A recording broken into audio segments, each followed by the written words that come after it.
From our book of the month, Soul Currency. And I am starting on page 75.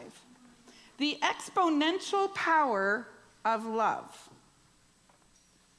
Love takes the energy of our inner gifts and resources and multiplies it exponentially. It is a remarkable experience when the floodgates of love are opened. Love helps us create flows of money, of volunteers, and of professional connections that can enable us as individuals to create programs and products that reach and serve millions. Interestingly, love cannot be faked. Remember that love is source energy. You may experience it as a feeling, but its overall power is creative. Because it's so much a part of you, whenever you feel love, you feel as if you are dancing with the divine. Love, as the creative source, both moves through you and is you. You are in harmony with the flow of the universe. When you are the right person at the right time, in the right place, then you can see and feel and know the intelligence of the source creation, which is expressed through us so wisely. Mother Teresa once said, "It is not the magnitude of our actions, but the amount of love that is put into them that matters." Love, as the multiplication factor of spiritual capital, is not just about corporate success or prosperity, but is about wholeness and connection. You release it through passion, enthusiasm, intention to serve, and other catalysts that allow you to be filled with joy. Hallelujah. I'm going to read through today's affirmation, and then I'll invite you to join me. I am at one with the source of eternal flow, and my life is rich and fulfilling. Calling forth a full and satisfied consciousness, I live my life on purpose, confidently placing my demand upon the universe and surrendering to its fulfillment. I allow the divine current to flow through me as loving relationships, perfect health, meaningful activity, and complete financial freedom. Amen. Please stand. And with conviction, declare with me, I am at one with the source of eternal flow, and my life is rich and fulfilling. Calling forth a full and satisfied consciousness, I live my life on purpose, confidently placing my demand upon the universe and surrendering to its fulfillment. I allow the divine current to flow through me as loving relationships, perfect health, meaningful activity, and complete financial freedom, and so it is. Hallelujah.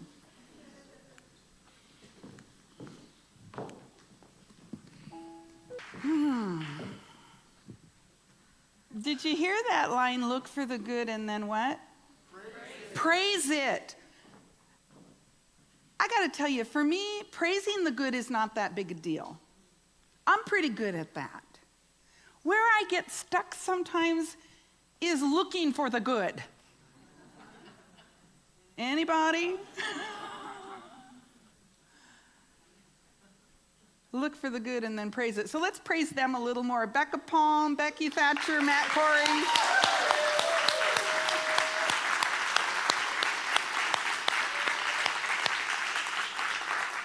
Because I don't know about you, but for me that was kind of remarkable. And it was a lovely lifting of awareness into our message today, which is soul currency. And you know, what we've learned in the last few weeks is that soul currency is actually love. Love is the currency of the universe. Now, what is currency? Let's go back one. What is currency? Currency is just a medium of exchange. It's just, the dictionary says current is eager, swift, flowing. So current is something that flows, like the way electricity flows, yes? Soul currency, that currency that bubbles up from deep within us and wants nothing but to express, is that universal presence of love. And I'm not talking about love like I love fudgesicles. Not that kind of love. I'm talking about the kind of love that would create a universe and then place us on a planet in the midst of that universe. And then call forth that power of love from deep within our hearts so that we could live into the life that we love to live. The life that is fulfilling and satisfying and that is of service to the world. I'm down for that. How about you? I'm down for living in that kind of love, that kind of flow. One of the, I just got to fix this, sorry. One of the Latin root of the word current means eager. So when something is flowing, when something is in the current, it's eager, it's swift, it's available. Soul currency is the spiritual energy that flows from the source, and that spiritual energy is the energy of love. How do we activate that flow of love in our lives? That's what the whole month is about. And it's about activating that flow in our individual lives, but it's also about activating that flow in our center, right? This is our stewardship month. So this is the month that we're looking at, yes, how do I make my life a more receptive space for the power and the presence and the love of God to flow? So then we show up here so collectively, the power and the presence and the love of God flows with abandon right here in our spiritual center. And I feel like we're kind of working our way up, don't you? I'm feeling real good about it. So what I'm asking you to do this month is to think about this flow of love and creativity and money and all the good things of life in your life, and to think about what does that mean in terms of the source of your spiritual good and our spiritual center, and how do we care for that source within us, because it is within us, and then here in our center we nurture it. Because I don't know about you, there's a lot of places I could be hanging out. Some of them nurture my inner self, and some of them not so much, right? And so for me, my call is to hang out somewhere where the love that I am is what's nurtured and cared for, and so that it can grow and express, so that I can be a more fully embodied spiritual being here on planet Earth. That's what I want to do, and I hope you'll consider that being your path in life. So last week we talked about our spiritual assets, right? Our spiritual assets are the inner qualities that we have been given. Characteristics, intuition, guidance, all of these beautiful things, they're natural abilities, divine gifts that we have been given that help us move forward on the current of love in our lives. Now, these spiritual assets, we said they're universal and they're unlimited. If determination is one of your spiritual gifts, your determination is unlimited even when you're feeling tired. But because you know the source of that gift, you know that it is inexhaustible, and maybe all you need is a nap, but you don't have to give up. So these divine assets, these spiritual assets are universal, they're unlimited, and they are where our true value lies. How many of you have ever gotten confused about what your true value is? Oh, I'm just not good enough. Oh, I didn't do that very well. Everybody must hate me. Oh, I'm embarrassed now. Why did I do it? I'm nobody. I'm nothing. Right? But what you look like, what you have, what you own, where you live, none of those things, your gender, none of that stuff says anything about your true value. Your true value as a human being lies in your spiritual assets, your spiritual gifts, your access to intuition and guidance, to love, to grace, to power, to knowing the spiritual truth of who you are and then expressing that. That's where your true value lies. Anybody surprised to learn that? It's not what our culture teaches us, does it? Is it? You know, our true value is what's our net worth. I'm telling you, you have a spiritual net worth. And your spiritual net worth is unlimited. Why is that? Because spirit is what? Unlimited. The source of love, of flow, of divine currency, of soul currency is unlimited because it is universal. You know how the universe is infinite? You remember that part from science? We don't think it really ends anywhere. And what is the universe? It is the divine intelligence, the divine presence. We were talking in class last week. It is the thing itself from which all things have sprung and to which all things return. That is what the universe is. It is the source of our spiritual assets. And so our spiritual assets are unlimited. Our sufficiency is in God. Now, the cool thing about these spiritual assets is the activating power of these assets is love. Love. That's what really activates our spiritual asset. I've said it's the currency of spirit. And so today, we're going to talk about, now that we know what our spiritual assets are, how do we invest them in order that we can build spiritual capital? What is capital? Capital is wealth that builds wealth. That's all. If you got $1, you've got some capital. And then if you invested in something that, pays 10% interest, at some point in time, you're going to have $1.10, and now you have more capital, right? So what you've done is you've taken your wealth, whether it's $1 or $10 or $1,000 or $1,000 million, and you've invested it in something that has a return. In the same way, we invest our spiritual assets and to build capital. Are you excited about that? I'm pretty excited about that. We activate our spiritual assets by investing them with the intention of love. That is, we simply give from the heart of love, and all else is added unto us. Now, it's interesting because when we're talking about investments, we're typically in the realm of form. We're talking about making an investment to give return, right? The model that we have in the realm of form for investing to give return is like stocks and bonds and, that kind of thing, right? And that has trained us to think in a certain way.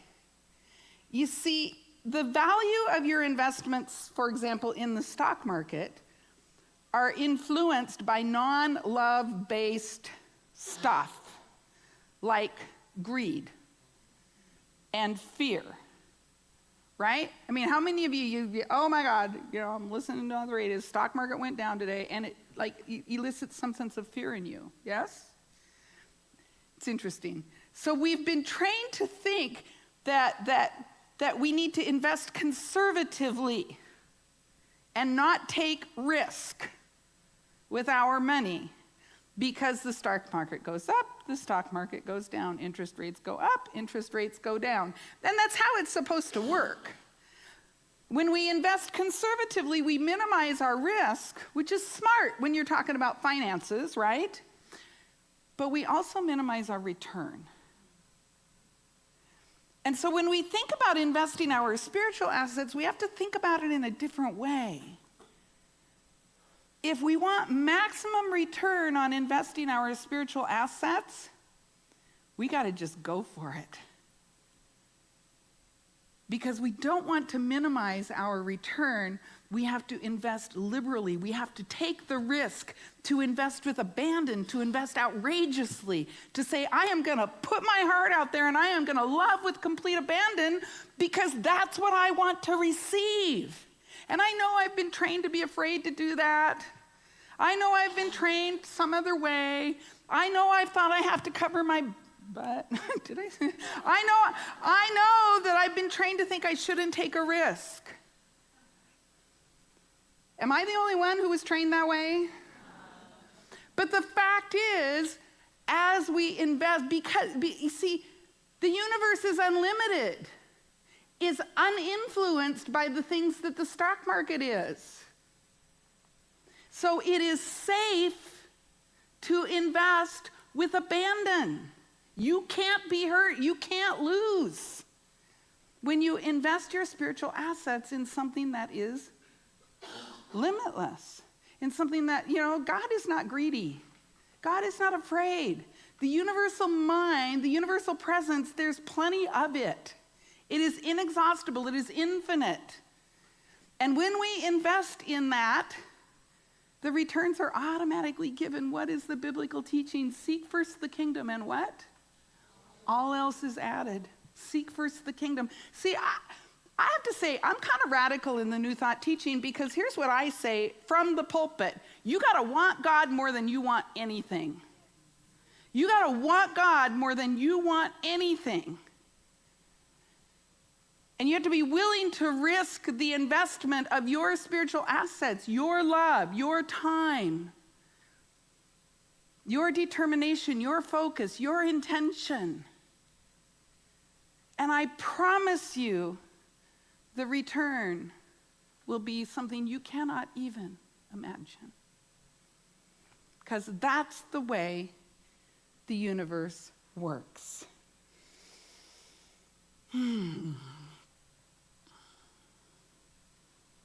I heard somebody say, when you invest in a spiritual instrument, I love this because, investing in financial instruments generates returns, right? When you invest in a spiritual instrument, I promise you, that generates returns. There is no down market. How cool is that? And the cool thing is, because love is the currency of spirit, when we invest our spiritual assets, motivated and powered by love, love is what is returned to us. And you know what? When we live in love, all of the other symbols of worldly wealth just automatically flow for us. Honest. It is interesting, too, because when we live in love, the worldly symbols of wealth that we want probably will evolve. Does that make sense? I used to have a way different picture of what wealth would look like for me. But now that I've learned the power of love, I understand. See, what I was depending on was the idea of wealth and the trappings of wealth to give me my value. But now that I know that my true value lies in my spiritual assets, in my heart, it's not in how I look or what I have, I know now that I don't need to necessarily have all of those things. Now, there is a certain standard of living and comfort. There are material things that I would like to have. There's like, Patty and I were talking about new cars just yesterday. But if I don't have the new car, I'm still okay. Right? Because I invest my spiritual assets. I invest love, grace, wisdom. My intuition guides me in the right direction because I'm a surrendered instrument to something greater than I am. And the mind of God knows all things. And I simply allow that mind to be my mind. As more love is revealed, I have more freedom in my life, and I can choose to reveal the worldly symbols of wealth or not, depending on what I want to manage. It's all about freedom, right? It's all about freedom. All right. So how do we do this? How do we invest our spiritual capital in a way that generates endless, bountiful returns to us? There are kind of two things that Dr. Chu talks about in the book. He talks about the power of intention, and I want to read to you what he says about this. It's on page 70 if you're reading the book. He says, part of the process of developing your awareness of soul currency is to redefine your intentions in terms of connection and unity rather than separation. Your good is the good of the world. The magnetic and spiritual energy that sustains your life and emanates from you is connected to all life forms around you. Notice whether you are a healing presence or if you simply choose not to have any intention about it. If you're not clear about an intention, things won't show up. There will be delays. Growing your spiritual capital isn't about working harder, but is about being more closely aligned with Spirit. And so we set a very clear intention about how we want to invest the universal currency in our lives. You see, we live in a field of all possibility, don't we? If the universe is infinite, anything could happen there. All the resources of the universe are available to you. We live in a field, and the new physics tells us, we live in a field of infinite possibility, and we collapse various possibilities into a path before us by the power of our intention. And then the second piece he talks about is focus. So we set our intention and then we stay focused. Oh, I know. I know. The thing about focus, let's see what does he say about focus? Let me see if I want to share that. Here we go. Yes, I do. He says, the energy of the universe is pure potential, except when there is a thought. The energy of the universe is pure potential, except when there is a thought. Focusing on a thought starts a reorganizing process in the field of intentionality. Focus is a spiritual asset. We often call it by other names: determination, attention, commitment, concentration, single-mindedness, and obsession are among them. And so we collapse the field of all possibility by having a thought, staying focused on it, committing to it, and staying committed to it. But also, at the same time, being willing to change. Focusing and being committed and staying committed and being willing to change. Because guess what, you guys? I hate to break this to you. Things are changing. Do you see the world around you? Things are changing. It's the nature of the universe. The universe is evolving. It's expanding. It's growing. Our planet is evolving. We're evolving, expanding, growing. That's the nature of things. And when we refuse to change, we are butting up against the nature of things. We are not cooperating with the universe when we refuse to change. And I got to tell you, churches are great. I love it. I went to CSL Seattle for about 10 years, and I had my seat. And if I came in and somebody was in my seat, I would get miffed at them. It took me a while to figure out that, number one, that's not my seat. It doesn't have my name on it. But I had somehow I'd gotten attached to that's where I sit. And what are you doing in my seat? And so, if we get all stuck on something as simple as which chair on Sunday morning, how stuck do we get on the big things? And so we stay focused and we stay committed, but we be willing to allow the old to give way to the new, resting in the confidence that as the universe changes, it changes us, and it is moving us toward our good. And so that goal, that focus, that intention is going to evolve over time, because that's what life does. It evolves over time.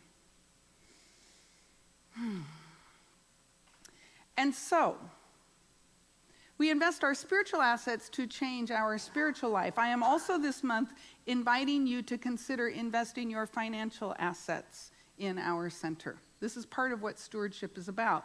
We care for our center with our time, with our commitment, with our volunteerism, but we also care for our center as a spiritual practice by giving of our financial good to the source of our financial good. Because where did your financial good come from?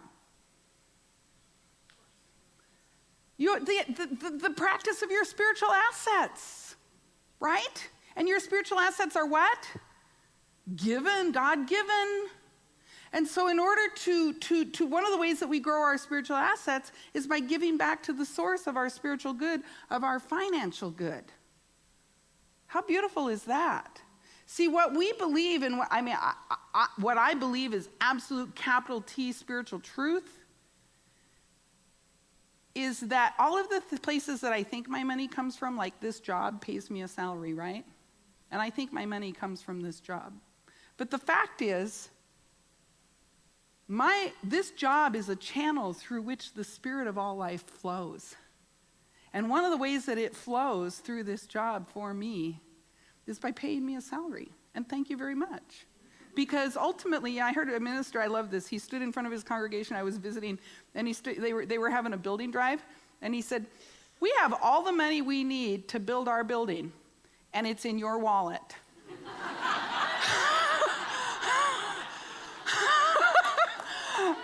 And that was 20 years ago, and I've never forgotten it. We have all the money we need to create a vibrant and thriving spiritual center here at Unity of Bellevue, and it's in your wallet. And it's in my wallet. And I give generously of my financial good to this center because I am committed to the greater idea that God is as Unity of Bellevue. And I know that we invest our love. And we also invest our money in the source of our spiritual good. So I'm inviting you, as you think about your spiritual assets and how those express in the world and how those prosper you, to think about what is facilitating my expressing those spiritual assets more fully, and how can I prosper that source? And that, friends, is circulation, divine circulation. Makes sense? I'm going to say one more thing. I've never said this from up here, so you guys, you're still going to love me when it's done.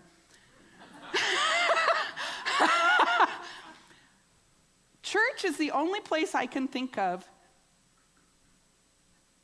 that we give first, and then you decide if you're going to give back. Isn't that interesting? You want to go to the Mariners game?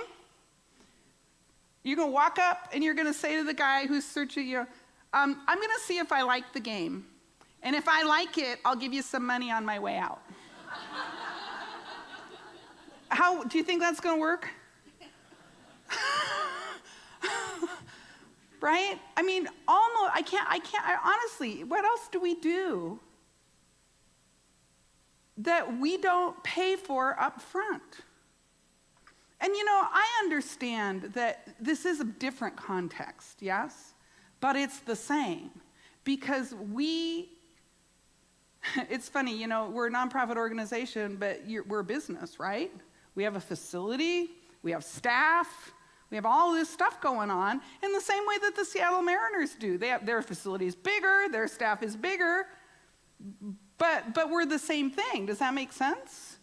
On a smaller scale. And so what I want to invite you to do is to consider, okay, so what do I pay to go to a Mariners game? What do I pay for my season tickets?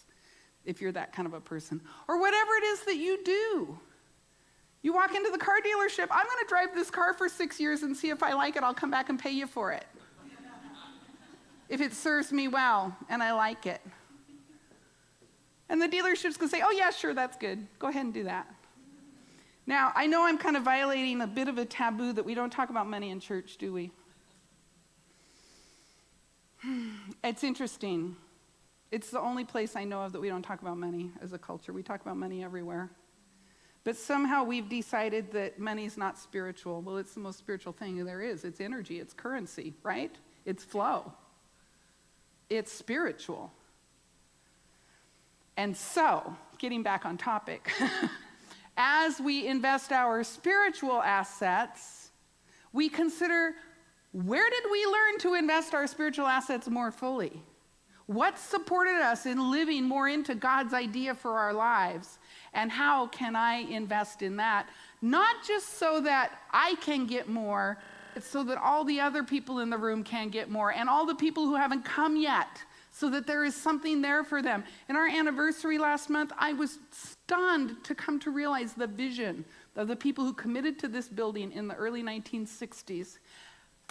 They were planting a seed for us 50 years later. They saw that we would be here. And 22 families committed $2,500 each, which I gotta say, doesn't sound like that much money to me now. But in 1962, $2,500 for a family, an average middle-class family, was a lot of money. But they had a vision, and they are serving us today because of their vision. And so I want to invite us to think of the vision. Where are we in another 50 years? What's happening? Are we a vibrant, thriving spiritual community of love? Have we invested our spiritual assets and our financial assets such that this center is here to bless people in another 50 years in even newer and more remarkable ways? So that's the invitation today. Your spiritual capital. You are in possession of great wealth.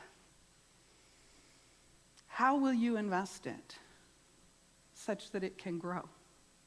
And invest it generously and freely and abundantly and without fear, knowing that you are an emanation of the divine, and the divine always supports its creation. You cannot be in need. And if you think you're in need, come see me. I'll help you out to understand something different. And so let's turn within and seal this message.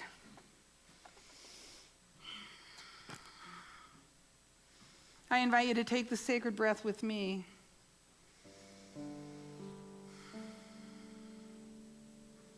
And as you breathe, you recognize your breath, breathing in and breathing out, divine circulation. The activity of God in us, a flow, a currency called breath.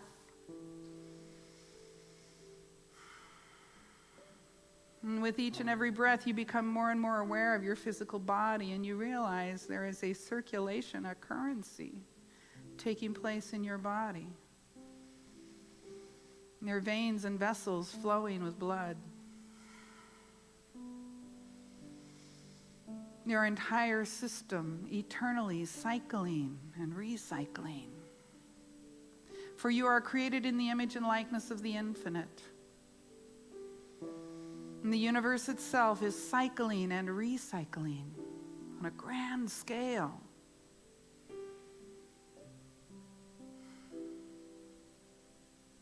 And you simply anchor your awareness in this truth. The divine current of love flows through you now. The divine current of love flows through me now. In the silence of your own heart, simply repeat, the divine current of love flows through me now.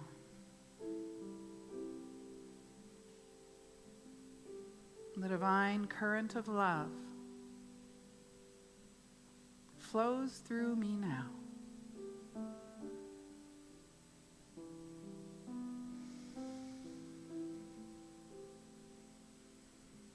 And as you open your heart more fully to this awareness of flow, of the energetic of the universe making itself known as your heart, you feel your cells come alive, your mind come alive with ideas and focus and intention and opportunities. You feel yourself anchoring more fully in the divine mind and heart of God. You allow it to breathe you. And you begin to see yourself investing your spiritual assets in new and more creative ways than you ever have before. Begin to imagine in your mind all the ways you are investing your creativity, your intuition, your determination, your focus, your commitment.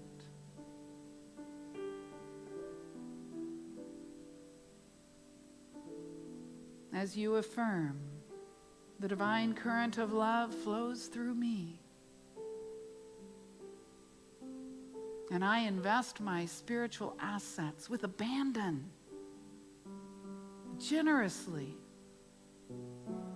fully, outrageously. And I am set free, prospered by the infinite heart and mind of God, that is always calling me forth, evolving me, growing me, allowing me to be more than I ever thought possible.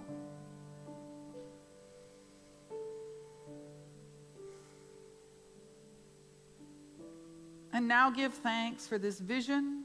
Give thanks for the call of Spirit in you that brought you here this morning and that calls you forth to a greater yet to be.